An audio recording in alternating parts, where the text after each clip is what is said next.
All right, so let's take a look at this balanced list by Dakota Jensen, getting second place at Other Realms GT. So we have 2 units of Beast Boss on foot, Beast Boss on Squigosaur with no enhancements. I don't mind seeing him like that. We'll just keep going. Mazrog, Naman Smash Squig with Edwapis Kill Choppa, Warboss. 2 Beast Snagga Boy units, 1, 2, 3, 4 trucks, Def Copters. Def Copters are great. Shout out to Happy Crumpin. Great job with that. Def Copters are really cool. 100 points is just where they need to be.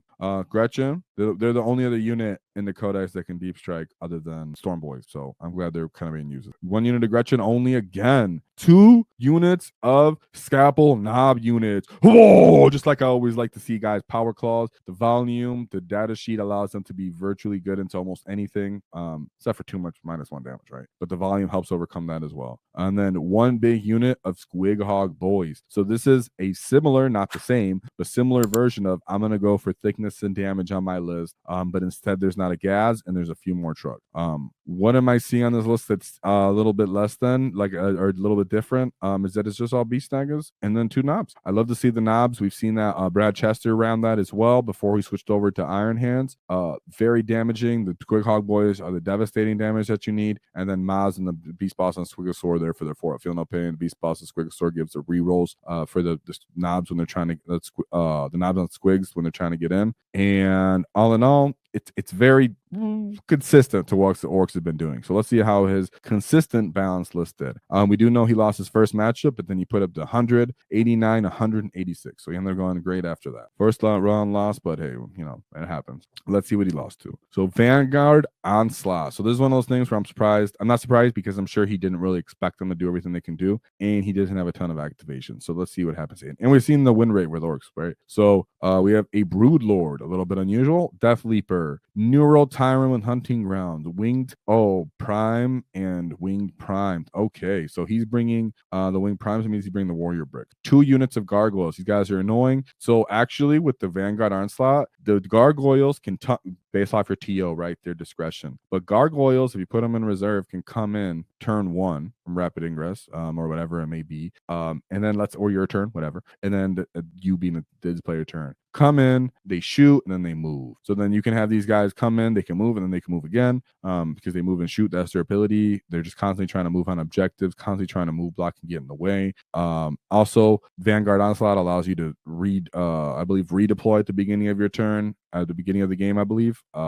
And you get the ability to fall back and charge. So let's see what the rest of his list. So we have Biovores, Exocrine, big unit of Gene Stealers, Neurolictor,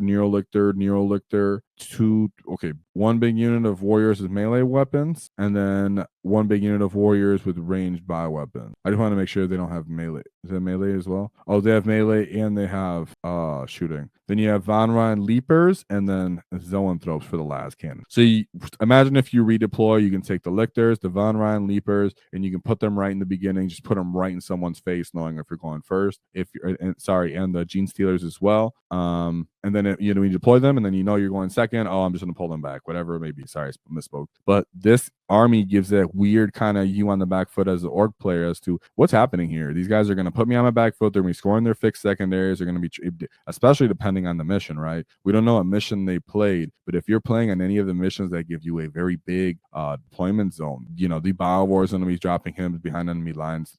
Dropping his spore behind into your lines back there, so he can constantly keep trying to score. These guys be in your deployment as well to keep scoring their secondaries and occupy the mid table. Warriors as a whole getting lethal and such like that with their melee weapons, hitting on 2s. They get to re-roll if they're the melee ones because they have Twin Link. Sorry, I said Chain Link. Twin Link means that they're reliable in fighting too. So this list, I bet, caught them off guard with their ability to. Oh, and the Exocrine's just decent. At least they have enough firepower to kill trucks.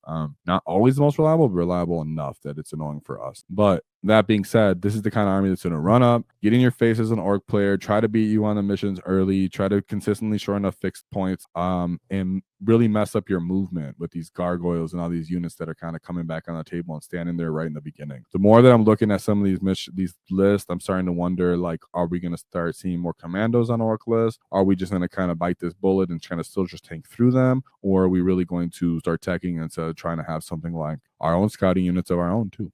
So let's see his second. So he did end up losing that list. 76 points is still a really good win. But you know, he still lost that first game. So let's see what goes into his second game. Second game is Space Marine Blood Angels with Vanguard Spearhead. So we have the Apothecary Biologist with the Blade Driven Deep. Astrolf. That's a Blood Angels name character. So I'm surprised to see that. I don't actually know what he does. And then Commander Dante. Then we have an Impulsor, 1 unit of aggressors with the Bolt Storm Gauntlets and the grenade launchers. We have Assault Intercessors with jump packs, Centurion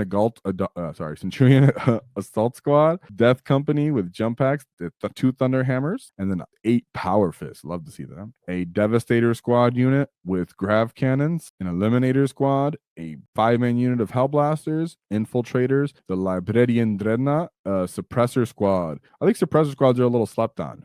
And if you didn't know as an Orc player, if you get hit by a Suppressor Squad, they actually do give you -1 to hit in melee as well. Librarian Dreadnought gives you a little bit to redeploy or kind of teleport around the table. Infiltrators, of course, everybody loves them. Hellblasters are pretty good firepower for their volume and damage too. Great AP. Eliminators being able to shoot and move. Devastator great against armor for the most part. Armored in. And then Death Company. Centurion Squad, this is what's kind of, you see this again coming in where this one had the siege weapons and twin meltas. But Space Marines are wondering, hey, what if I bring these big old thick boys and try to kind of play for the middle of the table? Almost everything around this edition revolves to running around the middle of the table. And as you're looking through these lists that we see performing the most optimally, we're not so much seeing as much of the truck spam. You're still seeing trucks, but now the trucks are being brought with straight killing potential. And we're seeing that respondents in some of these Space Marine lists and such like that, where they're not as worried about their slowness and what they can do. They're actually worried about their killing potential and how thick they are in return, trying to pull those better trades out of people if they can. So